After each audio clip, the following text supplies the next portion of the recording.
beliau meminta untuk menyampaikan kalimah minal ulama di bagian akhir nanti.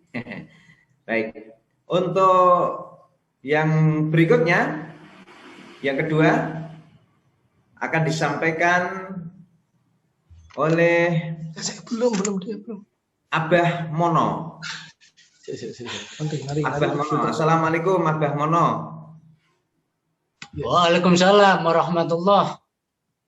Waalaikumsalam. Alhamdulillah, tadi ada informasi katanya ada trouble ya, tidak bisa online, tapi alhamdulillah Allah menghendaki beliau bisa hadir di tengah-tengah kita melalui ruang Zoom ini. Insya Allah Abah Mono akan menyampaikan materi tentang bagaimana dakwah mengajak umat untuk tunduk kepada hukum Allah. Itu merupakan sebuah kewajiban ya, yang harus ditunaikan secara sungguh-sungguh, secara serius, wabil khusus ya oleh para alim ulama yang merupakan warasatul anbiya, pewaris para nabi, maka harus berada pada garda terdepan ya di dalam dakwah menegakkan agama Allah Subhanahu wa taala. Kepada Abah Mono kami beri waktu kurang lebih 10 menit ke depan untuk menyampaikan materinya. Fal yatafaddal mashkura.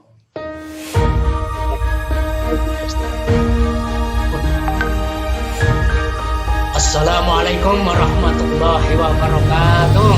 Waalaikumsalam warahmatullahi wabarakatuh. Innal hamdalillah nahmaduhu wa nasta'inuhu wa nastaghfiruh wa na'udzu billahi min shururi anfusina wa min sayyiati a'malina. May yahdihillahu fala mudhillalah wa may yudlil fala hadiyalah.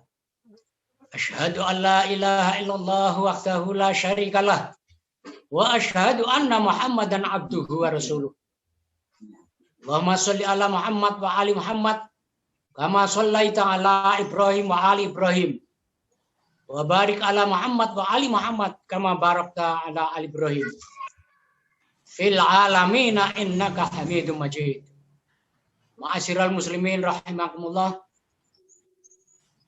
Mari kita bersama-sama bersyukur kepada Allah Subhanahu wa taala karena kita tidak bisa melepaskan bahwa apa yang kita kerjakan sehari-hari ini atas nikmat dari Allah Subhanahu wa taala. Bersyukur dalam arti al-istiqmal alal ibadah. Bersyukur itu adalah menggunakan nikmat untuk ibadah. Maka oleh karena itu kita harus pandai-pandai mensyukuri nikmat Allah yang selalu diberikan kepada kita sekalian. Sesuai dengan apa firman Allah, wa in ta'uddu ni'matallahi la tuhsuha. Kalau kita mau menghitung-hitung nikmat Allah, kita tidak akan mampu untuk menghitungnya. Maka kita setiap aktivitas kita harus pandai-pandai mensyukuri nikmat Allah. Yang kedua, marilah kita bertakwa kepada Allah dalam arti mentaati apa segala yang diperintah oleh Allah dan meninggalkan semaksimal mungkin apa yang dilarang oleh Allah kepada kita sekalian. Ma'asyiral muslimin, kita sebagai umat Islam di saat-saat yang umat Islam selalu diserang, selalu dirusak oleh orang-orang sekuler yang ada di negeri kita ini, bukan di negara lain. Musuh kita adalah di depan mata. Bukan di belakang, tapi di depan mata kita. Kita sudah disuguhkan bahwa musuh kita itu ada di depanmu. Maka oleh karena itu, tegakkanlah Islam setegak-tegaknya. Ya ayyuhalladzina amanu dkhulu fis-silmi kafah. Masuklah wahai orang-orang yang beriman ke dalam Islam secara keseluruhan, secara utuh. Lahir kita Islam, batin kita juga Islam. Nanti kalau lahir kita Islam, batin kita sekuler, ini yang bertentangan dengan kehidupan kita sehari-hari. Maka oleh karena itu, amar ma'ruf nahi mungkar ini kita diwajibkan oleh Allah. Maka oleh karena itu kita tidak akan bisa lepas dari apa yang diperintahkan oleh Allah Subhanahu wa taala. Maka dengan ini kita harus tegas dan tegak untuk mendirikan syariat Islam bersama khilafah yang berada di hati kita, di otak kita, yaitu syariat Islamiyah yang berdasarkan Al-Quran dan Sunnah Rasulullah Sallallahu Alaihi Wasallam. Maka oleh karena itu kita sebagai Muslim yang benar-benar beriman kepada Allah, bukan Muslim yang hanya kulit, tapi luar dalam kita harus utuh. Yang dinamakan manusia yang utuh tidak lain melainkan di luar kita juga Islam, dalamnya juga Islam. Di luar kita beriman, di dalam juga kita beriman. Jangan sampai kita melakukan sesuatu yang seperti dulu orang-orang munafik. Apa yang beliau lakukan? Yang beliau lakukan adalah ucapan di mulut dan di hati berbeda. Dan tidak bedanya masyarakat sekarang. Lahirnya Islam, KTP-nya Islam. Tapi yang diamalkan adalah syariat-syariat orang lain. Bukan syariat Islam. Bisa juga syariat setan. Maka oleh karena itu kita harus benar-benar mempertahankan akidah Islamiyah yang berdasarkan Al-Quran dan Sunnah. Dan sekarang adanya khilafah di Indonesia. Mari kita bangkitkan. Kapan munculnya mewujudkan khilafah yang berdasarkan syariat Islam dan Al-Quran hadis. Maka oleh karena itu kita sebagai Muslim yang sejati benar-benar iman, monggo kita berjuang sekuat tenaga untuk mewujudkan bahwa Islam ini adalah satu-satunya aturan, satu-satunya agama yang diridhoi oleh Allah Subhanahu wa taala. Di dalam suratul Al-Imran Allah berfirman ayat 85, "Wa may yabtaghi ghairal islami dinam falay yuqbala min wa huwa fil akhirati minal khasirin." Siapa yang berpegang agama selain Islam, siapa yang mengamalkan aturan selain aturan Islam, maka ditolak oleh Allah. Dan besok di akhirat dia akan menjadi orang yang merugi. Ma'asyiral muslimin rahimakumullah. Katanya ada orang mengatakan merugi di dunia tidak apa-apa, tapi untung di akhirat. Jangan, di dunia kita harus berdakwah, harus berjihad. Jangan sampai kita rugi. Karena dunia adalah dunia mazra'atul akhirah. Dunia adalah jembatan untuk menuju akhirat. Kalau kita dunia rugi, akhirat juga akan rugi. Karena Islam tidak mengajarkan. Kamu di dunia harus beruntung, di akhirat harus beruntung. Kalau kita dunia rugi, akhirat akan mengalami kerugian besar. Karena di dunia akan hidup seenaknya sak karpe udine dewek. Tidak tahu aturan, tidak tahu ini yang hak, ini yang batil. Maka oleh karena itu, monggo sebagai warga Islam, kaum muslimin, tidak pandang bulu, baik yang kaya, yang miskin, yang kanglang berat, yang pengusaha, mari kita bangkitkan syariat Islam yang berdasarkan Al-Quran dan Sunnah dengan bendera khilafah. Maka oleh karena itu, kita sebagai umat Islam harus benar-benar tegakkanlah syariat Islam menurut kemampuan. Fattaqullah mastata'tum. Bertakwalah kamu kepada Allah menurut kemampuan kamu. Maka oleh karena itu, di hari ini mari kita bangkit. Bangkit bersama. Kita nggak bisa bangkit sendirian. Marilah kita berdiri sama tinggi, duduk pun sama rendah. Mari kita berjuang sekuat tenaga. Membela agama Allah Subhanahu wa ta'ala. Kemudian berjuang tidak akan lepas dari jihad fisabilillah. Wajahidu fisabilillah bi amwalikum wa anfusikum. Berjihad itu dengan harta, dengan ucapan, dengan pendidikan, bahkan dengan fisik sekalipun.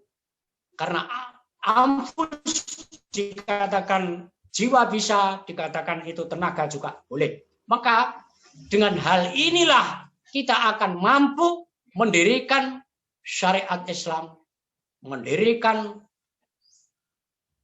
rambu-rambu Islam yang benar-benar sesuai dengan Al-Quran dan Sunnah Rasulullah Sallallahu Alaihi Wasallam. Karena akidah kita ini sudah dirusak oleh umat-umat lain. Karena umat-umat lain selalu berusaha. Beliau mengucapkan umat Islam tidak usah dirubah KTP-nya. Pokoknya kita harus perang akidah, perang ekonomi. Umat Islam itu kalau sudah kelemahannya dipegang, mudah dibelokkan. Karena apa? Karena umat Islam ini memiliki 3 penyakit. Umat Islam ini yang pertama penyakitnya adalah hubbul aqadah. Umat Islam ini senengane tukaran, senengane gegeran. Kelompok sana menyalahkan sini, kelompok sini menyalahkan sana. Akhirnya hanya membanggakan kelompoknya. Maka di dalam Quran Allah berfirman, kullu hizbin bima ladaihim farihun. Tiap-tiap golongan akan mengatakan bahwa golongannya yang paling terbaik, yang paling benar. Maka ini jangan sampai terjadi. Kita harus bersatu. Bersatu untuk menegakkan kalimat Allah. Menegakkan agama Allah. Wa'tasimu bihablillah jami'an. Mari kita bersatu untuk tegaknya kalimat-kalimat Allah. Tegaknya agama Allah. Wala tafarraqu, jangan tukaran. Tapi kenapa umat Islam kok memiliki penyakit yang demikian? Memang ciri tabiat manusia itu begitu. Sepanjang sejarah mengatakan bahwa umat Islam itu mengapa tidak bisa rukun? Ya karena 3 hal ini. Yang kedua adalah bakil. Umat Islam itu penyakitnya medit, bakil, pelit. Maka umat Islam nggak bisa kuat, nggak bisa bangkit bersama itu karena umat Islam itu banyak yang pelit. Penyakit yang ketiga adalah hubbud dunya wa karahiyatil maut. Penyakit umat Islam adalah seneng karo donya, nanging dheweke wedi karo mati. Seneng donya termasuk jabatan, kedudukan, harta, macam-macam, mobil mewah, rumah mewah. Ini adalah hubbud dunya. Seakan-akan dia itu tidak akan mati.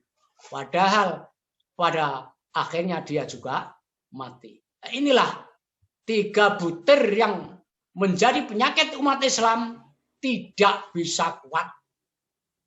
Maka umat Islam selalu lemah, diombang-ambingkan oleh orang lain. Bahkan orang yang ada di dalam negeri sendiri ini, Islam ya Islam, tapi soal golek mangan, ora urusan. Islam ya Islam, soal kedudukan, pokoknya yang penting aku bisa mangan. Orang makan itu tidak pernah kenyang. Tidak pernah kenyang. Dia siji kurang loro, dia loro kurang telu, dia telu kurang 10, dia 10 kurang 100. Tidak ada batas. Maka namanya melawan nafsu ini berat sekali. Tidak semudah membalikkan telapak tangan. Maka oleh karena itu kita sebagai muslim yang beriman, mari kita bangkitkan amar ma'ruf nahi mungkar, jihad fi sabilillah, melawan selalu rezim-rezim yang zalim itu. Mudah-mudahan kita diberi petunjuk, diberi pertolongan oleh Allah Subhanahu wa taala, karena kita tetap membela yang hak. Wa qulil haq walau murran. Katakan kalau memang itu hak, walaupun dianggap orang lain itu pahit getir. Maka oleh karena itu kita sebagai muslim yang benar-benar beriman, jangan kita ragu untuk mengatakan yang hak dan itu batil, ya katakanlah itu batil. Jangan kita bikin remeng-remeng, yang haram samar, yang halal amburadul ora karuan. Dengan demikian kita sebagai muslim yang benar-benar tahu Quran dan hadis, maka jangan dilanggar. Mari kita camkan betul-betul. Al-Quran kita baca, kita renungkan, kita hayati, dan kita amalkan. Billahi taufik wal hidayah. Wassalamualaikum warahmatullahi wabarakatuh. Waalaikumsalam. Oh, rapor. Waalaikumsalam warahmatullahi wabarakatuh. Jazakumullah khairan sampaikan kepada Abah Mono dari Sopo Tuban yang telah memberikan tausiah kepada kita, menyemangati kita. Pentingnya kita ini untuk selalu bersatu dalam rangka untuk dakwah amar ma'ruf nahi mungkar, menegakkan syariah dan khilafah.